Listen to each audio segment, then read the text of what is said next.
Mukunda jewellery మొట్టమొదటి factory outlet హనుమకొండలోనే అతిపెద్ద jewellery mart December 14న గొప్ప ప్రారంభం. నమస్తే రమగారు. నమస్తే జయ. రమగారు, చాలా మంది మీకు వాళ్ళ వ్యక్తిగత సమస్యలు ఉన్నప్పుడు మీతో పర్సనల్గా ఫోన్ కాల్లో మాట్లాడి ఆ సమస్యని నివృత్తి చేసుకొని మీ సలహా తీసుకుంటూ ఉంటారు కదా. వీటిలో ఫ్యామిలీ ఇష్యూసే ఎక్కువగా మీ దాకా వస్తూ ఉంటాయి కదా రమగారు. అపాయింట్మెంట్స్ బుక్ చేసుకొని మనం ఒక నెంబర్ ఇస్తూ ఉన్నాము అంటే అఫీషియల్గా అందరి ముందు మాట్లాడలేని విషయాన్ని పర్సనల్గా మీతో మాట్లాడి మీ సలహా సూచన తీసుకుని దాన్ని సరిదిద్దుకుంటున్నారు. ప్రతి నెల మనం చాలా కేసెస్ ఇలాంటి ఇష్యూస్ చూస్తూ ఉంటాము. ఆడపడుచుల నుంచి వచ్చే ఇష్యూస్, ఎందుకంటే నాకు కామెంట్స్లోనూ చూస్తూ ఉంటాను, మీరు హ్యాండిల్ చేసే ఇష్యూలు కూడా ఉన్నాయేమో బహుశా అనుకుంటాను. కొత్తగా పెళ్ళయి వచ్చిన అమ్మాయికి ఆడపడుచుతో ఇష్యూ, దీన్ని ఎలా హ్యాండిల్ చేయాలి, అసలు ఎలా ముందుకు వెళ్ళాలి, గొడవలు లేకుండా ఉండాలంటే ఏం చేయాలి, ఇలాంటి ప్రశ్నలు వస్తూ ఉంటాయండి. ఈ రోజుల్లో పిల్లలు లేటెస్ట్ పెళ్లిళ్ళైన పిల్లల్లో కొంచెం తక్కువే ఉన్నాయి జయ. ఫ్రెండ్లీగా ఉంటున్నారు. పాతకాలపు పద్ధతుల్లో అంటే ఇప్పుడు పెళ్ళై ఒక 15 ఏళ్ళు అయింది అని చెప్పారనుకో, వాళ్ళకి ఆడపడుచుల ఇష్యూస్ కనపడుతున్నాయి. ఈ 5-6 ఏళ్ల క్రితం 4-5 ఏళ్ల క్రితం పెళ్లిళ్ళైన వాళ్ళల్లో ఆడపడుచు ఇష్యూస్ నేను విన్నవి తక్కువే, కానీ ఉన్నాయి. అవి కూడా మనం చెప్పాలి, ప్రత్యేకంగానే ఉంటున్నాయి. సో ఇక్కడ పేర్లు మనం ప్రస్తావించట్లేదండి. జనరల్గా అయితే ఏం చేయాలి? పర్సనల్గా ఇష్యూ ఉన్న వాళ్ళు మీకు ఎట్లానో కాల్ చేస్తారు, మీరు పర్సనల్గా మాట్లాడతారు. ఇందులో పేర్లకు ఏం చేయాలి? సార్వజనీయమైన సమస్య. ఎప్పుడూ కూడా ఒక వైద్యుడు ఆపరేషన్ చేయించుకున్నట్ట కాలు మీద ఒక కాయ వచ్చింది, ఎంత నొప్పిగా ఉందోట, అన్ని కంతులు కోసాను, నాకంతంత నొప్పి ఏది లేదన్నట్టు. నీకు వస్తే కానీ నీకు నొప్పి తెలీదు, ఎవరిదైనా చేసేసే ఆ పడుకో ఏంటి కాసేపు ఏంటి ఏమవుతుంది అలా మాట్లాడతాం. మనకొస్తే ఆ నొప్పి తెలుస్తుంది, మనకు నొప్పి తెలుస్తుంది. కానీ ఆ నొప్పి తెలిసినా కూడా మళ్ళీ అవతల వాళ్ళ దగ్గరికి వెళ్ళేసరికల్లా అది నొప్పిగా భావించరు. ఇది ప్రత్యేకంగా ఆడవాళ్ళ స్పెషల్ క్వాలిటీ చేయాలి. మనం పురాతన కాలం నుంచి ఇప్పటికి మనం అదే జాతి వాళ్ళం అయినప్పటికీ నిష్కర్షగా మాట్లాడుకోవాల్సిందే ఇందులో. ఇది స్త్రీల ప్రత్యేకత. వీళ్ళకి ఎప్పటికీ నా కూతురు కోడలు ఒకటే అని అనిపించదు. అందులో నువ్వు నేను కూడా ఇది కాదు చేయ.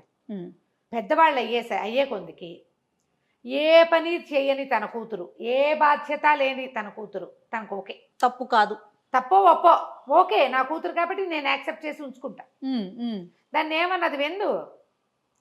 కోడలు మాత్రం గీతలు దాటకూడదు, వినేయాలి, మాట వినాలి. తన మొగుడు కొడుకు మాట వినాలి, తన మాట వినాలి, ఒద్దిగ్గా ఉండాలి, బుద్ధిగా ఉండాలి, డబ్బులు అతిగా ఖర్చు పెట్టకూడదు, పుట్టింటికి అతిగా వెళ్ళిపోకూడదు, ఎక్కడికి తన పర్మిషన్ లేకుండా ఏమీ చేయకూడదు, తన కనుసన్నల్లోనే ఉండాలి.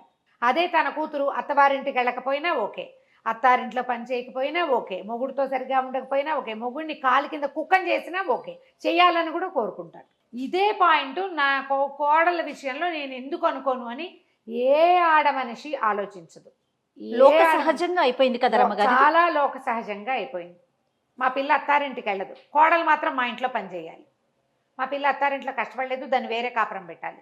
కూతుర్ని తన ఇంటి దగ్గరే ఉంచుకోవాలి, తనతోటే ఉంచుకోవాలి, తనే చూసుకోవాలి. కూతురు పిల్లలకి తనే ఇంపార్టెంట్గా ఉండాలి. అలాగే కోడలికి ఏ పని చేయరు, వీళ్ళు ఏ హెల్ప్ చేయరు. కోడలు పుట్టింటికి వెళ్ళకూడదు, కోడలు రూపాయికి పుట్టింటికి తినకూడదు. ఎంతమంది ఉంటారో తెలుసా జయ ఇట్లా. కోడల్ని కూతుర్ని సమానంగా ఎప్పటికీ చూడలేం జయ, అది జరిగే పని కాదు. అలా ఎందుకంటే చెప్తా నేను, అది డిస్కషన్ కాదు కదా, ఇది నా మెయిన్ పాయింట్లు ఇవి. ఎప్పుడు కూడా మన కూతురు మనకి సొంతది, అది ఏం చేసినా మనకు అలవాటుగా ఉంటుంది. దీన్ని కరెక్షన్ చేయలేమని మనకు తెలుసు కాబట్టి కరెక్ట్ చెయ్యం, అంతే. అది ఈ బయట నుంచి వచ్చేసరికల్లా ఏమనిపిస్తుందంటే, ఈ అమ్మాయి మన ఇంట్లో ఉండడానికి వచ్చింది కాబట్టి మన మాట వినాలనిపిస్తుంది. ఇప్పుడు నేను అనేది ఏంటంటే, అత్తగారే అలా ఉండటం వల్ల ఈ ఆడపడుచులు ఈ పిల్లలిద్దరు ఎందుకు సఖ్యతగా ఉంటారు? అది కదా పాయింట్. ఇంకేముంటారు, ఆవిడకే ఆ ఫీలింగ్ లేనప్పుడు ఈ కొత్త పిల్లలు ఇద్దరు కలిసిమెలిసి ఒక వయసు ఉంటుంది ఇంచుమించుగా, వాళ్ళిద్దరు ఎక్కడ కలిసిమెలిసి ఉండగలుగుతారు? కలిసి ఉండరు. పైగా నీ వల్ల మా అన్నయ్య మాకు దూరం అయిపోయాడు అంటారు. నువ్వు ఎందుకు చేస్తారు పెళ్ళిళ్ళు, ఎందుకు చేసుకుంటారు? వాళ్ళిద్దరు కలిసి ఉండాలని కదా. మీ వాడికి ఒక తోడు ఉండాలి. వాడు నీకు చిన్నప్పుడు నీతో ఉన్నట్టుగానే ఎంతసేపు నీతోటే ఉంటే ఇక వాడు పెళ్ళంతో ఎప్పుడు స్పెండ్ చేస్తాడు? అప్పుడు పెళ్లి చేయకుండా ఉండాలి. మారిపోయాడంటారు, ఇదివరకు అట్లాగా స్పెండ్ చేయట్లేదంటారు, ఇదివరకు అట్లాగా మాకు అన్నీ నీకు కూడా కొనిపెట్టాలంటే పెళ్ళానికి ఏం కొనిపెడతాడు వాడు? ఎంతసేపు ఎప్పుడు నీకే కొనిపెడుతుంటే ఈ కట్ చేసుకోరు. అసలు కొన్ని ఇళ్లలో భార్యాభర్తలను ఒక చోట ఉండనివ్వకుండా చేసే ఆడపిల్లలను కూడా చూశాను నేను. ఎంత ఘోరం. ఉన్నారు అట్లాగే. మనం వీళ్ళకి పెళ్ళెందుకు చేసామని ఆలోచించారు. తల్లుల దగ్గర ఉంది కదా ఇది. తర్వాత రమ్మగారు వాళ్ళ పిల్లలకి ఈ అబ్బాయి ఎక్కువ ప్రయారిటీ ఇవ్వాలి, పూర్తిగా తనే చూసేసుకోవాలి. మావయ్యే ఆడపిల్లల పిల్లల్ని సమస్తము జరపాలి, అన్ని అన్ని జరగాలి. అతని పిల్లలు వస్తే వీళ్ళేం చూడరు. తుమ్మినా తగ్గినా కూడా మావికే, మళ్ళీ ఉన్న అత్తతో సంబంధం ఉండదు. సంబంధం ఉండదు. ఇలాంటి లక్షణాలు కనపడతాయి. ఇవన్నీ ఏంటంటే టేకెన్ గ్రాంటెడ్గా చేసుకోవటం ఒకటి, యాక్సెప్టెన్సీ లేకపోవటం రెండోది. తల్లి పెద్ద ఆవిడ ఉంది చూసావా, ఆవిడ సపోర్ట్ చేయటం. ఆవిడ ఆ తల్లులు పెద్దవాళ్ళు అయ్యాక నేను ఇలాగే బయట ఇంటి నుంచి వచ్చాను, నా పిల్ల ఇలాగే బయట ఇంటికి వెళ్ళింది, ఈ అమ్మాయి కూడా మన ఇంటికి అలాగే వచ్చింది, మనం కావాలని తెచ్చుకున్నాం, రేపు మన లైఫ్ ఇదే అన్న జ్ఞప్తి ఉండదు. ఆడపిల్లలకి విపరీతంగా ఇంపార్టెన్స్ ఇస్తారు. వాళ్ళకి వేరే ఇల్లు మారిపోతుంది. నేను ఇంకోటి కొత్తగా వింటుంటాను రమ్మగారు, ఏమన్నా మాకు అది ఏడ్ చేస్తుంది, తల్లి అనేస్తా ఉంటదండి. ఏమనకూడదు, ఏడ్ చేస్తుందని ఈవిడే ముందు హింట్ ఇచ్చేస్తుంది అనమాట. ఓహో ఏడవాలా అని తను తెలుసుకోవటం, ఏడ్ చేసిద్దేమోనని అన్నయ్యో తమ్ముడో ఫీల్ అయిపోవటం, ఎప్పుడు ఊరుకోవటం. అవునవును. ఎంత మాట పడితే అంత మాట తను అనేయొచ్చు. కానీ ఆ అమ్మాయిని బాగా చూసుకోవాలని తల్లి ఎప్పుడు కొడుకు చెప్పదు. అంతేగాని నువ్వు అన్నయ్యతో సరిగ్గా ఉండు అని చెప్పదు. ఈ అన్నయ్యతో వదినతో బాగుండు అని చెప్పని తల్లుల సంఖ్య విపరీతంగా ఉంది జయ. అవునండి. నువ్వు ఇట్లా బిహేవ్ చేస్తే ఎట్లా, ఇది తప్పు కదా, నువ్వు రేపొద్దున పెళ్లి చేసుకుని ఎట్లా అడ్జస్ట్ అవుతావు, ఇలా ఎందుకు బిహేవ్ చేస్తావు అని ఆడపిల్లల్ని కరెక్ట్ చేయరు. మన పిల్ల ఎలాంటి డ్రెస్ వేసుకున్నా ఓకే, దాని ఇష్టం, దాని ఆఫీసు. కోడలు మాత్రం ఒద్దిగ్గా ఉండాలి. మన పిల్ల మొగుడిని పేరు పెట్టి పిలుస్తుంది, కోడలు పేరు పెట్టి పిలవకూడదు. అవి కూడా నేను చెప్తున్నాక, మన అమ్మాయి మన ఇంట్లోనే ఉండాలి, మన కోడలు పుట్టింటికి వెళ్ళకూడదు. మన ఆడపిల్లలు ఎప్పుడు పండగలకి మన ఇంటికి వస్తారు, కోడలికి పుట్టిల్లు ఉండకూడదు. కోడలు కూడా వీళ్ళతో వాళ్ళు వస్తారు, నువ్వు వెళ్ళిపోతే ఇట్లా వదినతో సరదాగా ఉండాలనుకున్నావు అంటారట వాళ్ళు. వదినతో వాళ్ళే స్పెండ్ చేయడానికి అత్తారిల్లు వదిలి పుట్టింటికి వస్తారు. మరి వదిన ఎప్పుడు పుట్టింటికి వెళ్తుంది, ఈ ఆలోచన ఉండదు. చచ్చిన ఆలోచించరు. ఏ పండగలకి పుట్టిళ్ళకి రాని ఆడపిల్లలు కోకొల్లలుగా ఉంటారు, ఎందుకంటే ఆడపడుచులు వస్తారు కాబట్టి. ఇప్పుడు కొంచెం తగ్గింది, ఎందుకంటే ఈ ఆడపిల్లలు కోడళ్ళు కూడా ఒకే రకంగా చదువుకుంటున్నారు. చదువుకోవటం పైగా ఇంకో కొన్ని చోట్ల కొన్ని రకాలు. ఇంకోటి ఏం చూస్తున్నామంటే, అమ్మాయిలు పెద్దవాళ్ళు, అబ్బాయిలు చిన్నవాళ్ళు అనుకో. అమ్మాయిలు పెళ్ళిళ్ళు అయిపోయి వాళ్ళకి అంతంత పిల్లలు అయ్యాక మగ పిల్లలు పెళ్ళిళ్ళు అవుతాయి. ఇక వీళ్ళ మీద ఆ పెళ్ళిళ్ళు అయిపోయిన అక్కల రోపు అంతా ఇంత కాదు, ఈ కొత్తగా వచ్చిన కోడళ్ళ మీద. ఆల్రెడీ అంతా ఇంత అయిపోయిన మేనల్లులని మేనకోడళ్ళని ఎత్తుకోవడం పెంచుకోవడం అన్నీ మావేలే చేస్తారు. సరదా కూడా ఉంటుంది కదా. ఇప్పుడు తనకి పెళ్లి కానంతసేపు సరదా ఉంటుందండి, తనకంటూ సంతానం కలిగితే. పిల్లలు పుట్టాక కూడా ఆ టాప్ ప్రయారిటీ ఆ పిల్లలకే ఇవ్వాలను. ఇలాంటి సమస్యలతోటే ఈ ప్రాబ్లమ్స్ వస్తాయి జయ. ఇంటికి పెద్దవాళ్ళు ఒక మగపిల్లాడికి పెళ్లి చేసేటప్పుడు ఇవి మాట్లాడుకోవాలి.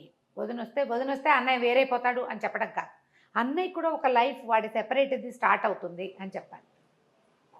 నువ్వు వీళ్ళతో బాగా ఉంటే రేపు నీకు జరుగుతుంది బాగా అని చెప్పాలి. వదినతో ఫ్రెండ్షిప్ చేస్తేనే రేపొద్దున అన్నయ్య నీతో ఉంటాడని చెప్పాలి. ఖచ్చితంగా చెప్పాలండి. ఈ చెప్పకుండా దాన్ని కంట్రోల్ చేయాలని చూస్తారు. కొన్నాళ్ళకైనా ఓ 10 ఏళ్లకో 15 ఏళ్లకో ఆ అన్నయ్య పిల్లలు పెరుగుతారు, ఆటోమేటిక్గా వదిన సంసారం వదిన చేతిలోకి వెళ్ళిపోతుందని గ్రహించుకోపోతే ఎట్లా? ఒకే ఊళ్ళో అక్కలు అక్క చెల్లెళ్ళు అన్నదమ్ములు ఉన్నారనుకో, రోజు సాయంత్రం వేసరికి అక్కింటికో చెల్లింటికో వెళ్ళిపోతుంటాడు అబ్బాయి, పెళ్ళాన్ని ఇంట్లో వదిలేసి. లేదా మా అక్కింటికి వెళ్దాం, లేదా మా చెల్లింటికి వెళ్దాం. ఇక వేరే ప్రపంచంలో నింటూ వాళ్ళకి ఎందుకు వెళ్ళాలని అనుకుంటారు వీళ్ళు. పెళ్ళికాక ముందంతా వెళ్ళా, ఇప్పుడు వెళ్ళకపోతే బాగుండదంటారు. ఈ అక్కో చెల్ల ఒరే రోజు మా వెనకాల తిరుగుతా వెంటనే మీ ఆమె చూసుకుని సినిమాకి వెళ్ళి చికారుకి వెళ్ళి అని చెప్పరు. వాడు 2-3 రోజులు రాకపోయాడంటే ఇంకేముంది మార్చేసింది అంటారు. మన మొగుళ్ళు మనతో ఉండాలి, మన తమ్ముడు కూడా మనతోటే ఉండాలి. ఎంత అన్యాయం కదా, ఎంత సెల్ఫిష్నెస్ చేయాలి. మరి మారాలి కదా. ప్రజలు ఆడవాళ్ళు దీని మీద ఆలోచించాలి, ఖచ్చితంగా ఆలోచించుకోవాలి. ఇంకా ఉన్నాయి. తమ్ముడు ఫారెన్ వెళ్ళాడు అనుకో, ఎక్కడికో వెళ్ళాడు, అక్కయ్యో చెల్లో కూడా అక్కడికి వెళ్ళి సేమ్ ప్లేసు ఆ పక్క ఇళ్లలోనే ఉండాలి. మా అమ్మాయి మా అబ్బాయి ఒకచోటే ఉండాలని కోరుకుంటారు తల్లిదండ్రులు. అది కోడలు ఛాయిస్ లేదు. ఇంకా ఆ అమ్మాయికి తన జీవితం ఎలా ఉంచుకోవాలి, తన భర్త తను ఎక్కడ ఉండాలి, అవేం ఆలోచన లేవు. ఆవిడ నువ్వు అక్కతోటే ఉండాలి, లేదా నువ్వు చెల్లితోటే ఉండాలి. చెల్లిని పైకి తీసుకురావాలి, చెల్లిని నీ దగ్గరే ఉంచుకోవాలి. చూసుకోవద్దా? చూసుకోవాలంటే పక్కింట్లో ఉండాలి.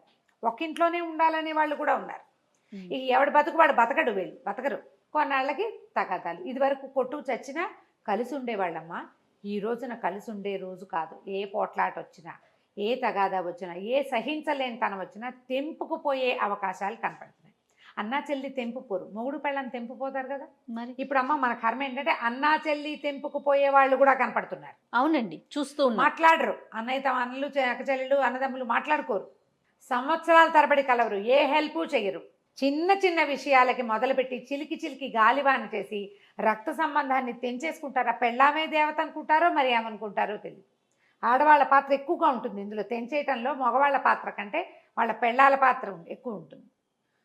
ఇటువైపు విషయంలో మొగుళ్ళ పాత్ర ఎక్కువగా ఉంటుంది. వీళ్ళు కాకపోతే నాకెవరు అన్న ఊహ అసలు చేయరు.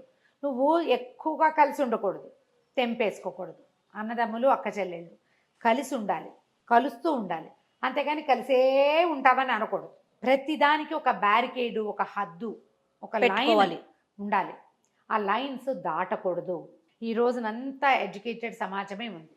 పల్లెటూళ్ళలో కూడా ఎంతో కొంత చదువుకున్నారమ్మా. చదువుకోకుండా 10th 9th తోటి ఆపేసే ఆడపిల్లలు లేరు, మగపిల్లలు లేరు. అవును అవును. మనం ఎందుకు ఆలోచించాం?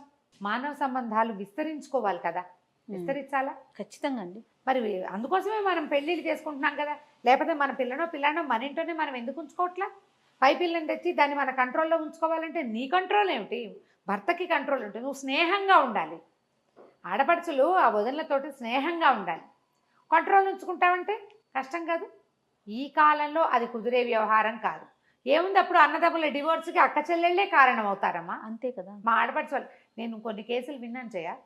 అంటే ఇప్పుడు మనం సాల్వ్ చేసిన కేసులు కాదు ఇవి.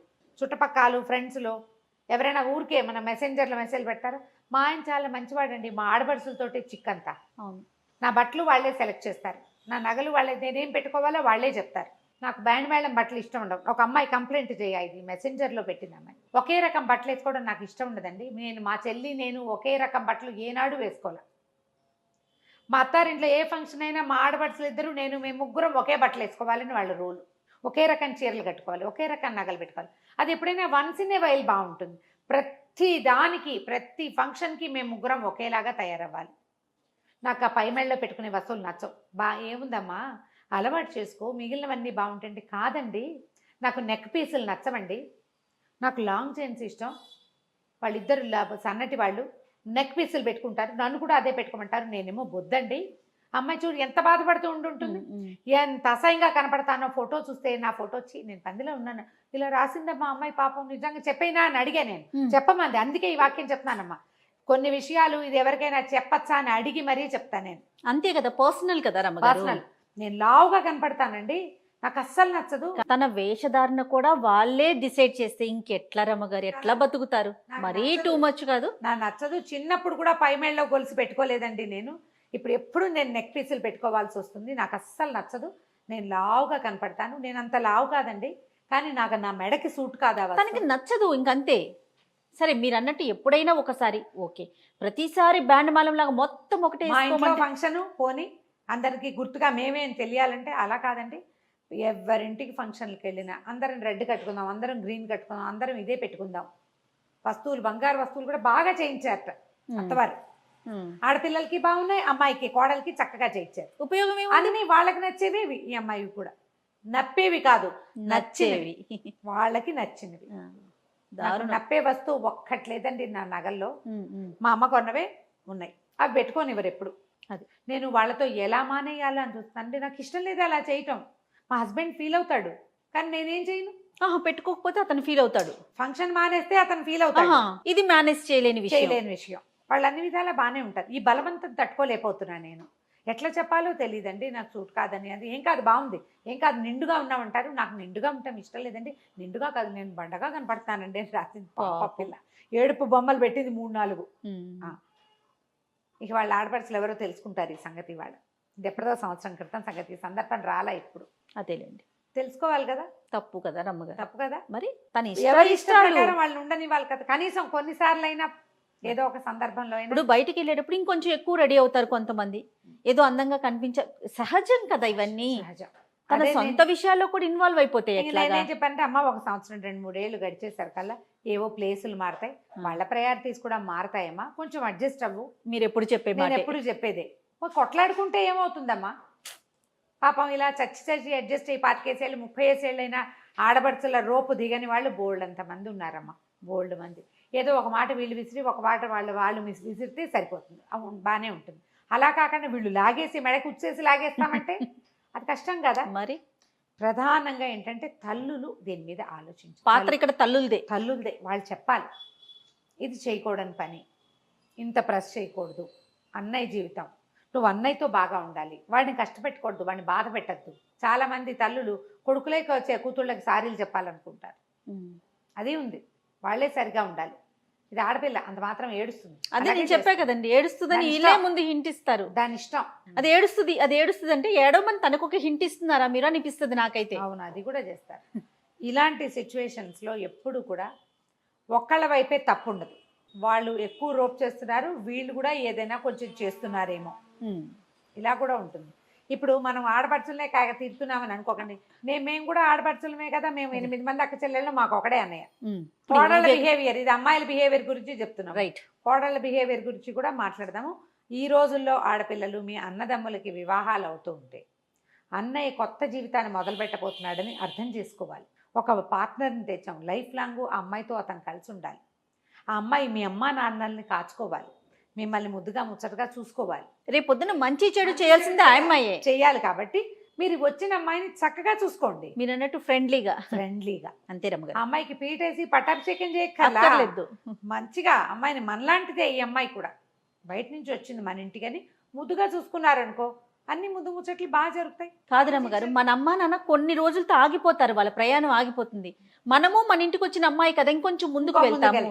రేపటి రోజున తను కదా చేయాలి. అన్నకి తమ్ముడుకు ప్రయారిటీ ఇస్తారు రమ్మగారు, ఆ ఉన్న అమ్మాయికి ప్రయారిటీ ఇవ్వరండి. అది పొరపాటు, తప్పు. అట్లా తన మనసులో అది పడిపోయింది అనుకోండి, తను దేనికి రియాక్ట్ కాలేకపోతుంది. రియాక్ట్ కాదు, మీతో ఫ్రెండ్లీగాను ఉండలేకపోతుంది. మానవ సంబంధాలు దెబ్బతినేసినాయి చూడు. అంతే కదా. దానివల్ల మీ పిల్లలు కూడా వాళ్ళ కజిన్స్ ని కోల్పోతారు. ఓకే రమ్మగారు, నమస్తే. నమస్తే.